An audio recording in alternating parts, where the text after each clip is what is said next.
অবশেষে আমরা এখন আমাদের একদিনের স্বর্গ আমাদের হোমস্টেতে।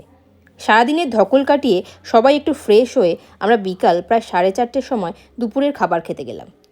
যারা এখানে আসতে চাও তাদের কয়েকটা ইনফরমেশন দিয়ে দিই। এখানে তুমি নিঃসন্দেহে আসতেই পারো। অল্প জলের সমস্যা ছাড়া তেমন কোনো সমস্যা এই হোমস্টেতে নেই। এনাদের ব্যবহার, এখানকার খাবার দুটোই খুব ভালো। তারপর আসার পরেই শুনলাম আমাদের বারান্দা থেকেই নাকি আমরা কাঞ্চনজঙ্ঘাকে দেখতে পাবো। তাই সবাইকে বলে দিয়েছিলাম সূর্য উঠুক আর না উঠুক আমি কিন্তু উঠে পড়ব। তারপর সবাইকে ডেকে সানরাইজ আর কাঞ্চনজঙ্ঘা দেখাবো। যথারীতি সকালবেলায় মানে সূর্য ওঠার আগেই আমি উঠে পড়ে ফোনটা একদম সেট করে বসে পড়েছি, কিন্তু তার আর দেখা পাইনি।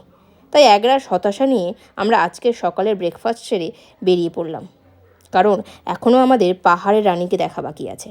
ততক্ষণ তোমরা আমার চ্যানেলটিকে সাবস্ক্রাইব করে নাও আর ভিডিওগুলো ভালো লাগলে শেয়ার করে আমার পাশে থেকো।